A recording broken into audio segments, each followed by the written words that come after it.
Hello, Earthlings. It's time to reset your cultural dial. Coming your way next on your favorite device, from the Hoosier State to all the ships at sea, it's the Crawfordsville Peachcast. And now, here's your second or third favorite Dave from Indiana, Dave Peach. Warning, other people named Dave may also appear.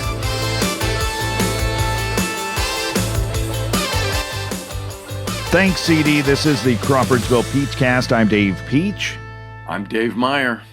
And we are doing a mixed bag today.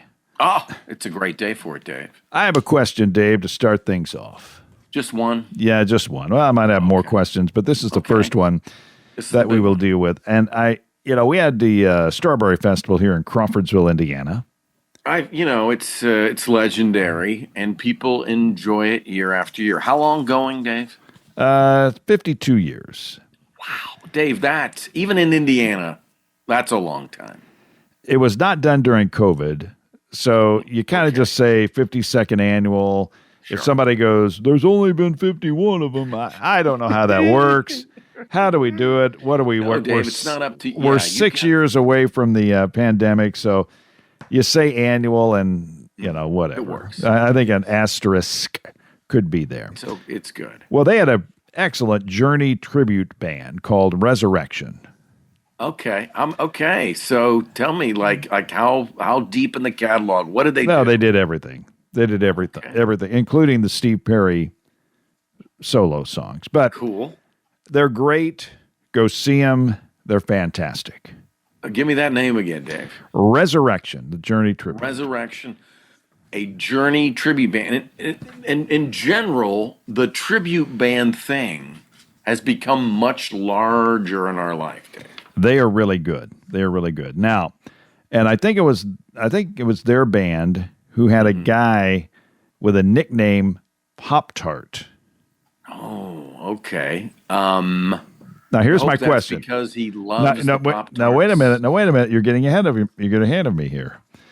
So my question is, how could you get the nickname Pop-Tart if you didn't eat Pop-Tarts on a regular basis?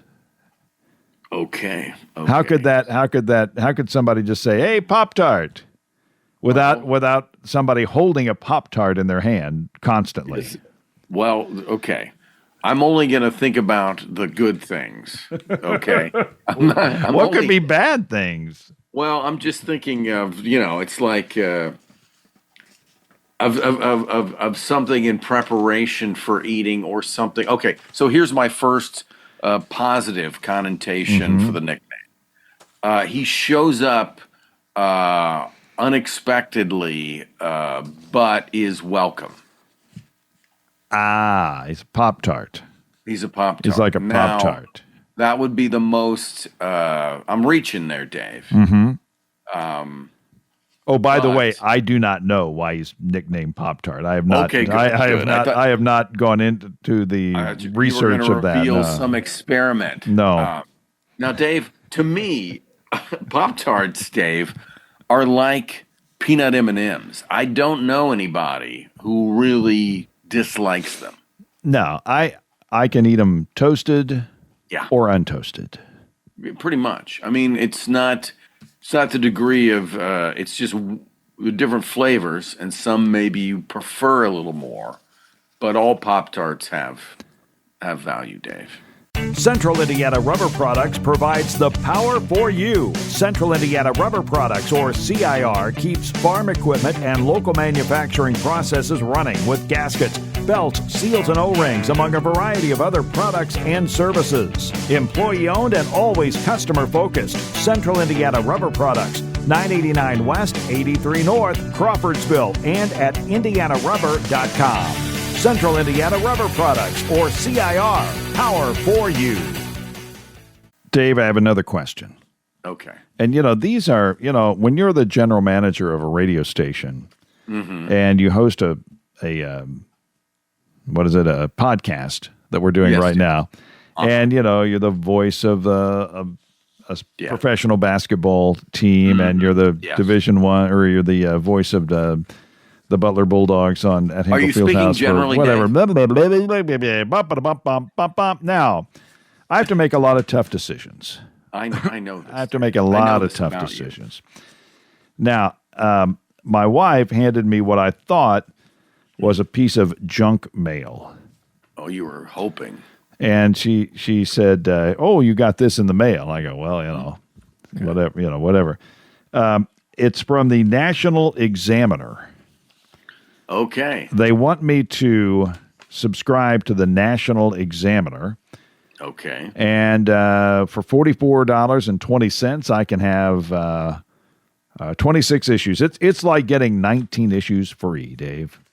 Wow, David, explain this. I mean, my math's always off, but maybe we should talk about what the Examiner is. Give me the whole story here. Well, here's what the Examiner is. It's got shocking features, breaking celebrity news, and amazing true life stories from around the world.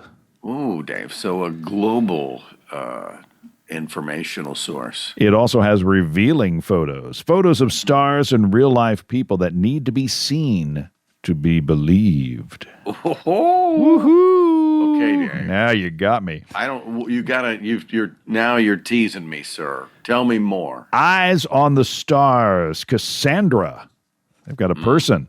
Cassandra dishes out the latest buzz on the stars you love and the stars you love to hate. Are there stars you'd love to hate, Dave? Oh, Dave, there may have been at some time. Wouldn't that be just stars you don't like? Right. I've lost my hating energy for the most part. What do they call that? Schronderfeld or something like that? Where you some German word. Yeah, I looked it up one day. Yeah. Dear Tony, America's top psychic healer, Tony Leggett, answers your questions. Dear Tony. Wow. Was there a competition, or did Tony get this? Honestly, what led it to? He is America's top psychic healer. The Star Guide astrologer Tessa Gaynor gives you insight to take on your week, even though this was published, 5 weeks ago. No, I'm sorry. Okay. She's entirely knows. True crime, real life crime stories real life crime stories with explicit reporting that only the National Examiner delivers. Well, it goes without. Now, okay, Dave. The last one. There is a reason why this caught my eye, because I'm thinking, okay, National Examiner. So far, it's I know what the National Examiner is about. So you're saying they haven't up till this point they haven't closed you, so to speak. They have a special section with interviews and photos of your favorite nostalgic stars, and they call that section Closer. Closer comes back as a section in the National Examiner, and they have indeed highlighted that for me. Dave, they have pinned that for me, saying this does include. It says in this little thing here, they made this for me. 75% preferred subscriber discount. I mean, they know I subscribe to Closer magazine, and so here in the inset there they go now featuring Closer. Closer lives, ladies and gentlemen. It's now in the basement of the Examiner. Being selectively promoted to curated customers like our friend Dr. Peach, one of their selected customers. And Dave, what was that discount again? It's 75%. So That's I'm not going to disparage any other entity that would need $44.20 of my money. Because they're all very important in their own special way. Of course they are. But is this worth $44.20, you think? Wow. I don't know, Dave. I mean, we could probably find some fodder for the this type of the podcast. As a preferred subscriber, I'm entitled to 26 issues at 75% off. It's like getting 19 issues free. We've said this before. Okay. And this is the absolute lowest rate that they're going to charge. You know what, Dave? Here's what I think. Yeah. You, as a preferred customer, I think you should listen. I will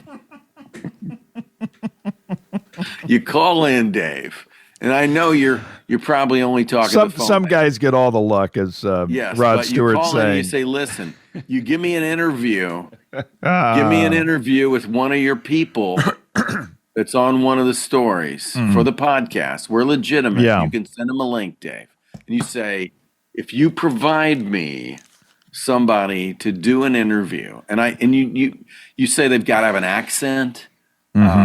They can't be more than 6'2". You give them some real weird, criteria, and then see how that goes. Because this could be something we could follow. Because I don't want you to lose total contact with Closer Magazine. 75% preferred subscriber discount, and I almost threw it away. So the story is yet to be told there. Now, Dave. It's 2026 as we record this, Dave, yes. Right? There are how many TV shows available to watch on a nightly basis? Wow. More than thousands. Yes. There are documentaries. There are movies. There are cartoons. There are sporting events, cartoons. Yeah. There's all this stuff. And on Pluto, there's 50 channels, and they're all one. Pluto doesn't have they don't have channels anymore. They have like channels that are devoted to the show. Yeah. Like watch Dynasty the whole day. You can basically, if you wanted to, Dave, you could devote your life to Andy Griffith. Yeah. Just watch it all day. Watch it all day. So there's all these things. So my wife and I at 10:30 on a Monday, Celebrity Family Feud. Of all those choices, Celebrity. Now, we might even, Celebrity, okay? Celebrity. And I'm watching it, and it's got this guy, Pete Monarchal or whatever. I'm going, okay. And his family. But he is the celebrity. Okay. And then he brings his family. Now, they are not celebrities, at least. Okay. Only Pete. Maybe in their own right, they are celebrities. Sure. But Pete is the celebrity. Okay. And I'm thinking, well, I don't know who Pete is. Okay, what does Pete do? Far. What does Pete do? Okay, Olympic bronze medalist. Pete. Oh, Dave. I'm sorry. Hanging on. Olympic bronze medalist. You mean he's never had a walk-on a soap? I don't even know his name. I didn't get his name. I'm sorry. He had very good glasses, though. I will say that. I loved his glasses. He looked like a guy. He looked like kind of a guy that would do videos on YouTube, maybe some food or amusement park videos or something like that. Or maybe he might sell me some long-term care insurance. Or maybe that guy in National Treasure when he had his glasses on. Okay. The younger guy. Yes. He had that look. He had that kind of Elvis Costello kind of hip groovy look. I'm not saying he's a bad person. We like Elvis Costello. Yeah, we like him. But, when you're drilling down that deep for celebrities to where you get an Olympic bronze medalist. Dave, that producer did not get a promotion. I mean, that's who the celebrities are on. Right. It's kind of like we talk about with the Masked Singer. I mean, Harrison Ford will not be on the Masked Singer. This is something. He will not be on the Masked Singer. Yeah. We have debated Tom Selleck. We say will not be on. We're still holding out that Ted Danson could be. Yeah. Has Gutenberg been? No, he's a get. A guy like Ric Flair. Oh gosh, perfect for Masked Singer. Ric Flair still being alive, it should be a law. But Ric Flair, I think, would be a step up for Celebrity Family Feud. I think that'd be like the sweet tweak, Dave. Right? Wouldn't it? If Ric Flair's your first guy, you're not worried about who's on the other team. No. But when you got Pete, you're going, is that Conway Twitty's son over there? Well, then it's like Pete's uncle, in the 4 slot. Again, these are not the parts of your family that are, permanently employed. And some of the questions, I think they're kind of running out. Sometimes you think of these questions like, what does a guy do in a romantic movie that guys don't normally do? And it's like, okay. I mean, some of them are a little, they're reaching in some of the questions. They are. And have you ever been asked to answer a survey in the Family Feud thing? No, and I don't think I would do well. So they ask 100 people. Yeah. Do we really? I mean, how does that work? How do they choose the 100 people? They probably stop 100 people somewhere in Hollywood. Actually, they probably have to stop about 4,000. Do they have like an office? Do they have an office where they invite people in? They send out production assistants with clipboards. Do they give them Pop-Tarts? They probably grease them with Pop-Tarts, Dave. Exactly. Because they're going to, first of all, the Pop-Tarts are going to travel better than M&Ms. Yes. M&Ms melt. Oh, no question about it. I mean, you get a Pop-Tart would hold up. Dave, that's perfect. That is Celebrity Family Feud, and we are still watching Jeopardy. Okay. I don't know 90% of the answers. I mean, they talk about you some. Get smarter by watching. Well, I don't think so. Okay. I don't think so. I don't know any more about art or geography by watching Jeopardy. I mean, I all I know is that, let alone know it, they know how to pronounce it. Yeah, Ken is good. Well, Ken and the contestants. That's the thing. Not only do they know how to, they know it, but they know how to pronounce it. Right. That's equally impressive. It's not just us. We took modern language diction so we could learn how to pronounce it, even though we didn't know how to say it. And then we also eventually forgot how to pronounce it. One more question. Okay. For some reason, I've been obsessed with Glengarry Glen Ross, the Alec Baldwin scene, always be closing, AIDI. A is AI is attention. Do I have your attention? Yes. I, are you interested? D, decision. A, it's AIDA. Yeah. And then the D is decision. A is action. Yes. And then, of course, always be closing. Coffee is for closers. Now, our last topic on this mixed bag. Is this a parody, or is it actual good sales? What's my word? Good sales theory. Strategy. Process. Is it good sale? Are these excellent sales techniques, or is this a parody, or what is this? Okay. Well, here's what I think I know, Dave, which is as best as it'll always get. David Mamet, who wrote this, worked at one point in some type of a sales office like this in a very entry-level position, and that was his inspiration for this. So I do believe, and having worked around sales organizations in my little communications role, there are certain products and certain companies that do use this type of very cold, very cutthroat type of way of doing business, let's say. But I will say one more little tidbit about this, because first of all, it's in a movie full of memorable scenes. This is, if not the most memorable one of them. And this movie again. This is the Down in Flames, Glengarry Glen Ross. This is the scene. This is, and Dave, Glengarry Glen Ross came from a movie. The movie came from a stage play. Stage play to movie, yeah.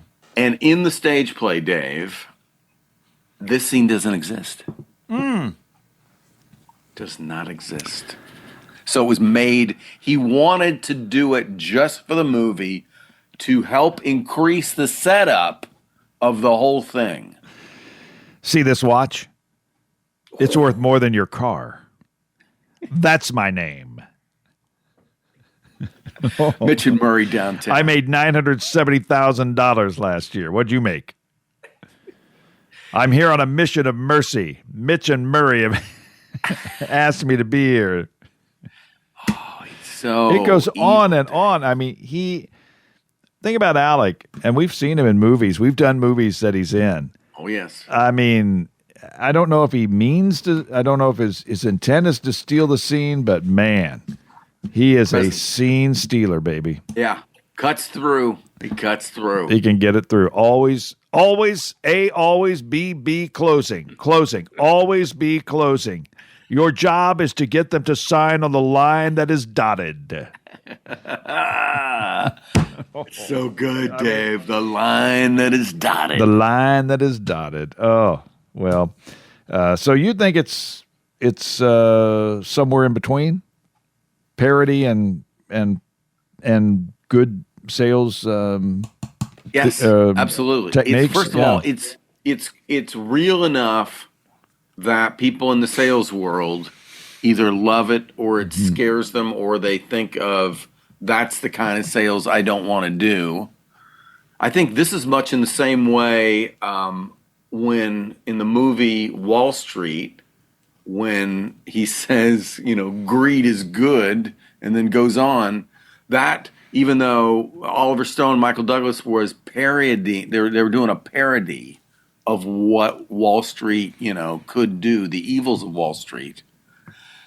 That inspired a lot of young people to become brokers, Dave. I've got it. I will say this. Always be closing, and AIDA are on the board here at the radio station for what it's Still worth. Relevant, my friend. And poor. Oh my! I won't say who's playing the Jack Lemmon character here. Okay. At the Jelly. at the radio station. Jelly. Okay. Crawfordsville Peachcast is on crawfordsvillepeachcast.podbean.com. You knew that. I knew that, Dave. I'm trying to, I'm writing it in Sharpie on, public places where it's not illegal to write in Sharpie. You can also find us on the Fork Media app, which features the Fork Media radio stations, the Crawfordsville Peachcast, and, of course, the 3 radio stations here in Crawfordsville, Indiana, which we're kind of partial to here on the show. Like, share, and subscribe. We're on Apple, Spotify, iHeart, YouTube, and Podbean. Until next time, America, I'm Dave Peach. I'm Dave Meyer. Thanks for listening to the Crawfordsville Peachcast. Thank you for listening to the Crawfordsville Peachcast. If you enjoyed it, follow the podcast and ring the bell so that way you'll always be up to date with the newest episodes. We'll see you next time.